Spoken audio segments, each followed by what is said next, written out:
ध्यान दीजिएगा दोस्तों, देखिएगा हम लोग हीट में जो है 2 टॉपिक को कवर कर चुके हैं। तो पहला जो था मेरा चालन कंप्लीट हो चुका है, उससे रिलेटेड मैंने न्यूमेरिकल भी आपको करा दिया।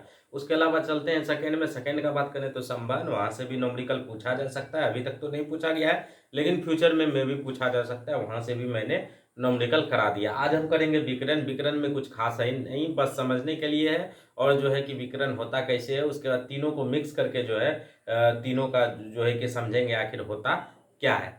तो चलिए आइए, स्टार्ट करने से पहले जो चैनल पर न्यू है लाइक शेयर एंड सब्सक्राइब कर दें, बेल आइकन को जरूर प्रेस कर दें ताकि हर तरह का नोटिफिकेशन आपको मोबाइल पे मिलता रहे। वीडियो को पूरा देखिएगा, स्किप बिल्कुल मत करिएगा, तो ही समझ में आएगा। ध्यान दीजिएगा दोस्तों, अगर हम विकर्ण का बात करते हैं तो विकर्ण का अगर हम बात करेंगे तो विकर्ण का बात करेंगे तो सीधा आपका दिमाग में ये आना चाहिए, इसको जो है माध्यम का आवश्यकता नहीं होता। जैसे चालन का बात करते थे तो चालन में देखिएगा, चालन का अगर हम बात करेंगे तो चालन में वहां पे माध्यम क्या चाहिए था, माध्यम फिक्स होना चाहिए था। वहीं पे अगर हम संवहन का बात करेंगे तो वहां पे माध्यम का फिक्स होने का जरूरत नहीं है। अगर वो अस्थिर भी रहेगा तो चलेगा, लेकिन वहां चालन का अगर आप बात करिएगा तो चालन में माध्यम का फिक्स होना जरूरी है। तो यहाँ पे अगर आप बात करें तो विकर्ण का देखिएगा, विकर्ण में किसी भी माध्यम की आवश्यकता नहीं होती। विकर्ण में लिख लीजिएगा सिंपल सा, विकर्ण में किसी भी माध्यम का आवश्यकता नहीं होता। याद रखिएगा, आवश्यकता नहीं होता है, आवश्यकता नहीं होता है, याद रखिएगा, नहीं होता है। ये चीज आपको दिमाग में रखना है। जब भी विकर्ण का बात होगा, इसमें जो है किसी भी माध्यम का आवश्यकता नहीं होगा। सिंपल सा कॉन्सेप्ट दिमाग में आपको ये रखना है। उसके अलावा जो है कि इसका उच्च ताप होना जरूरी है। देखिएगा, विकर्ण का बात करें तो उच्च तापमान होना जरूरी है। उच्च तापमान होना जरूरी है, उच्च तापमान होना जरूरी है, याद रखिएगा। एग्जाम्पल के तौर पे समझिएगा, सूर्य का किरण एग्जाम्पल के तौर पे हम लोग समझेंगे। ये देखिएगा सन है, ये मेरा क्या है, सन है। ध्यान दीजिएगा, ये मेरा सन है, मान के चलिए ये मेरा सन है, और इसका जो टेम्परेचर लगभग में होता है 6000 डिग्री सेल्सियस के आसपास होता है।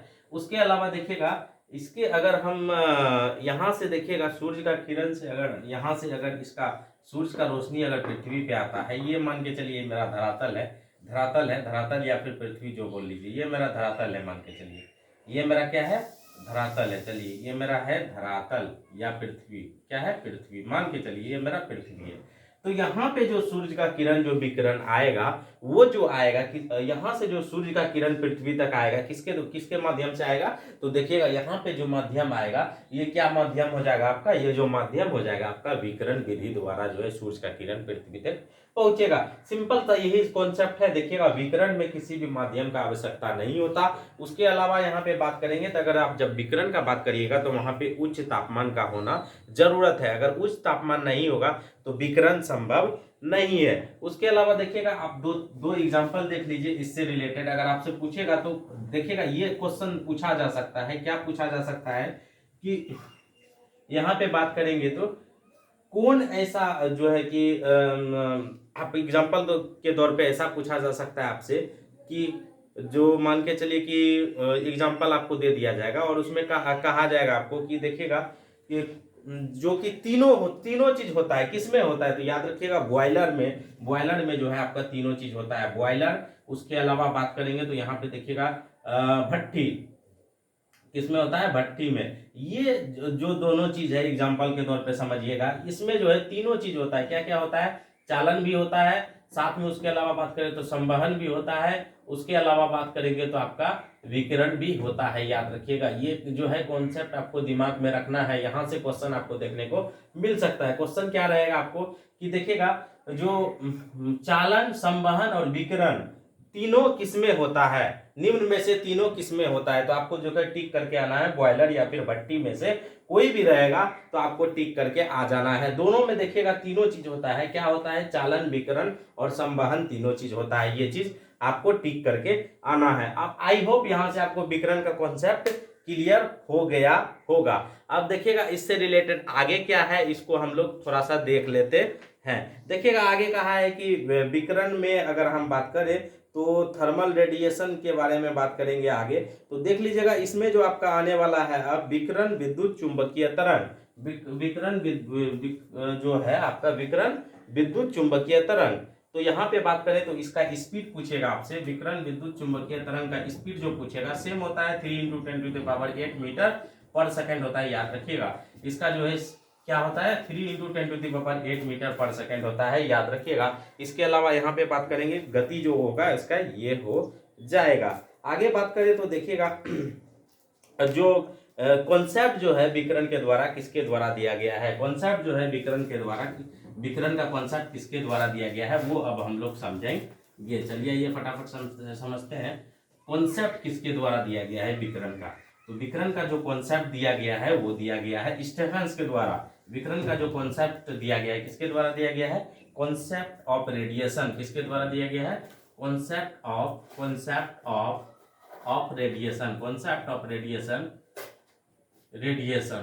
कॉन्सेप्ट ऑफ रेडिएशन, विकिरण का कॉन्सेप्ट किसके द्वारा दिया गया है। तो आपको सिंपल सा याद रखना है, क्या रखना है, किसके द्वारा दिया गया है, तो याद रखना है आपको स्टेफेंस के द्वारा दिया गया है। किसके द्वारा दिया गया, स्टेफेंस के द्वारा दिया गया है। किसके द्वारा दिया गया,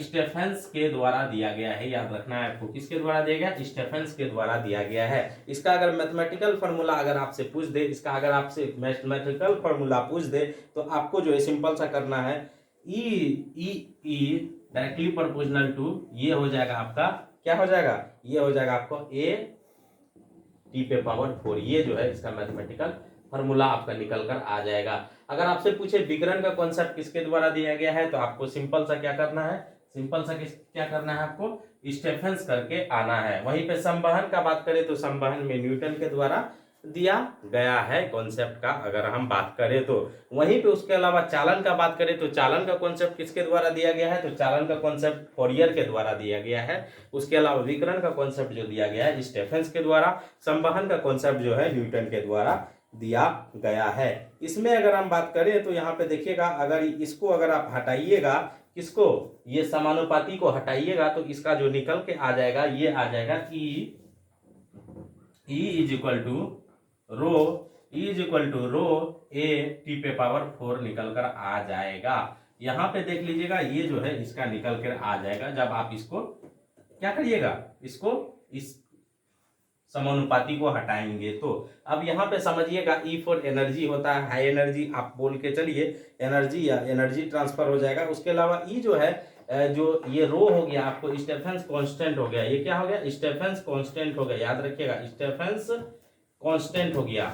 उसके अलावा आगे बात करें तो यहाँ पे उसके अलावा A⁴ क्या हो गया, एरिया हो गया, A⁴ क्या हो गया, एरिया हो गया, याद रखना है आपको। उसके अलावा T⁴ क्या हो गया, T⁴ आपको जो हो जाएगा, T⁴ हो जाएगा आपका, क्या हो जाएगा, T⁴ हो जाएगा टेम्परेचर, T⁴ क्या हो जाएगा, टेम्परेचर, याद रखना है आपको T⁴ टेम्परेचर। इससे न्यूमेरिकल तो देखने को नहीं मिलता है, कभी कदार हो सकता है कि न्यूमेरिकल भी आपको देखने को मिल सकता है, लेकिन न्यूमेरिकल जो है कम इससे देखने को आपको मिलता है। यहाँ पे देखेंगे इस तरह का न्यूमेरिकल नहीं रहेगा, आपको डायरेक्ट जो है टेम्परेचर दिया रहेगा और आपको जो पूछेगा कि जो है इसका जो है एनर्जी कितना होगा, तो यहाँ पे देखिएगा उस तरह से जो है आप डायरेक्ट करके निकाल भी सकते हो। इसमें अगर आप बात करें तो स्टेफेंस कांस्टेंट का आपसे अगर यूनिट पूछ दे, स्टेफेंस कांस्टेंट का आपसे यूनिट पूछ दे तो अब आप इसका यूनिट निकालिएगा।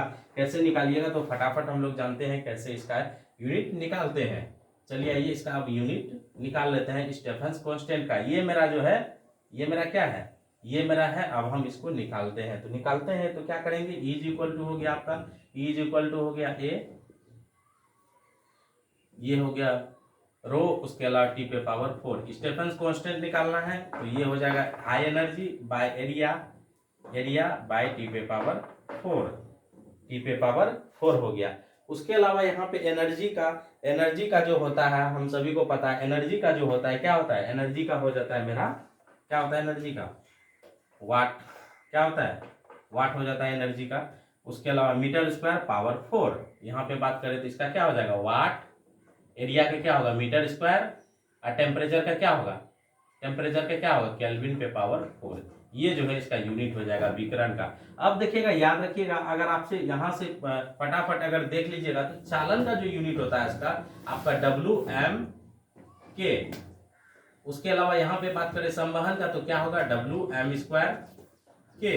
उसके अलावा यहाँ पे विकर्ण का बात करें तो Wm² K पे पावर 4, ये जो है इसका यूनिट हो जाता है। आप सीरियल वाइज आप याद करके रख सकते हो। देखिए देखिए यहाँ पे वाट पर मीटर केल्विन, उसके अलावा संवहन का बात करें तो वाट पर मीटर स्क्वायर केल्विन, उसके अलावा विकर्ण का बात करें तो क्या होगा, वाट मीटर स्क्वायर केल्विन पे पावर 4, याद रखिएगा। ये जो है इसका यूनिट आपका निकल कर आ जाएगा।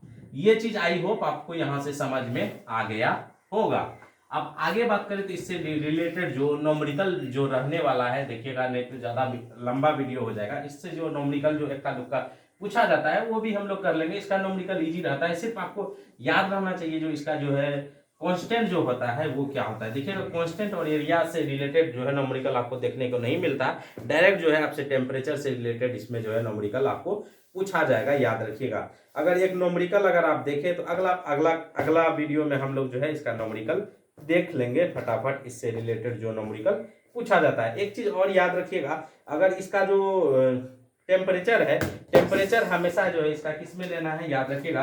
टेम्परेचर जो इसका हमेशा जो है किस में लेना है, केल्विन में लेना है। टेम्परेचर जो हमेशा इसका लेना है किस में लेना है, केल्विन में लेना है। यानी कि अगर आपका सेंटीग्रेड में दिया होगा तो आप उसको क्या करिएगा, 273 से प्लस कर दीजिएगा, प्लस सी कर दीजिएगा, तो वो क्या होगा, केल्विन में बदल जाएगा। ये चीज आपको सिर्फ और सिर्फ ध्यान में रखना है। उसके अलावा इससे रिलेटेड नॉमरिकल आपको इजी बनते हुए दिखाई देगा। वीडियो कैसा लगा कमेंट करके जरूर बताइएगा। Bye bye, take care, have a nice day, जय हिंद।